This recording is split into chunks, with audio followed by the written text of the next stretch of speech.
My guest today in the world after coronavirus is the environmentalist Bill McKibben. Bill is the founder of 350.org, and I'm going to ask him what he thinks the future of environmentalism might look like in a post-COVID world. We're in a kind of strange moment here. In a way, we're seeing a crisis that plays out in a few weeks, some of the same themes that are playing out over decades as we deal with this overarching, even larger climate crisis. And I think there are probably three lessons worth trying to take. There are no silver linings to a pandemic, but if we're going to go through this much pain, we might as well learn something. So lesson one for me would be physical reality is real. It matters. It's easy to forget that we don't actually set the rules. I've spent 30 years trying to remind people that physics and chemistry don't compromise. The CO2 molecule is going to do what it does. And the COVID microbe is teaching us the same lesson as regards biology. If the microbe says stand 6 feet apart, then stand 6 feet apart. It's setting the rules here. Second thing, and it's a kind of corollary of that, is that speed matters a lot. The US and South Korea got their first case of coronavirus on the same day. South Koreans went to work. No big gatherings, and we're going to test everyone. As a result, as we're talking today, South Korea, a country of 50 million, has had no new cases for the last 3 days. It's pretty impressive. The US took the opposite course, and we did nothing for 6 weeks. And so, A, we now have to disrupt everything and take huge economic hit. And B, even when we do that, there still are tens of thousands of dead people and lots of suffering. The climate crisis followed the same path. Had we started flattening the carbon curve 30 years ago, when scientists gave us the warning, we wouldn't be done with the fight yet, but we'd be well on our way.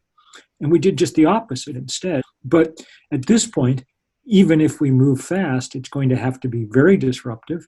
And no matter what, we're going to pay a huge price. Third thing, maybe most important, is that social solidarity actually matters. I've lived most of my adult life under the kind of political shadow of Ronald Reagan, under the idea that markets were going to solve all problems. His most famous laugh line was always, the 9 scariest words in the English language are, I'm from the government and I'm here to help. Ha ha. But those are not the scariest words in the English language are, we've run out of ventilators. The hill behind your house just caught on fire. Those are really scary, and you can't solve them by yourself, You can only solve them when you come together. Coming together to get things done is that's another word for government. These are good lessons, and they are lessons that you and others have been highlighting.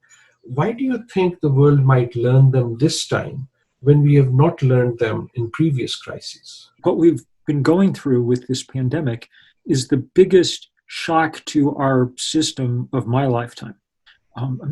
It's pretty amazing to be told to stay inside for months upon months.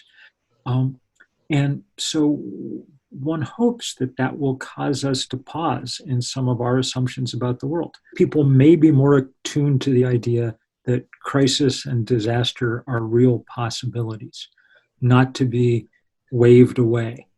I think one outcome is likely to be that human beings put a higher premium on security and stability and safety than we have in the past, and that will come probably at the expense of putting a lower premium on growth than we have in the past. If you were speaking virtually, I guess, to a gathering of environmental activists, what would you say to them? How should they think about the world after COVID? There are 2 levers big enough to pull that might make a difference. One is the political, and, we're in an even-numbered year in America, so, this election is of enormous importance. But the second lever, just as important, is the financial one. Washington doesn't quite run the world anymore, probably for the best, but Wall Street still sort of does. And so the work that we've been doing, and it's really begun to bear fruit, to change the attitudes of the big banks and investment houses has got to continue. It's not, and here's the thing, it's not that we're not going to win this fight eventually. 75 years from now, we're going to run the world on sun and wind because it's cheap and clean. But if it takes 75 years to get there, the world that we run on sun and wind will be a broken world. Our job is to speed things up as fast as ever we can. This one, if we don't win soon, we won't win because we go past tipping points that make any meaningful victory impossible.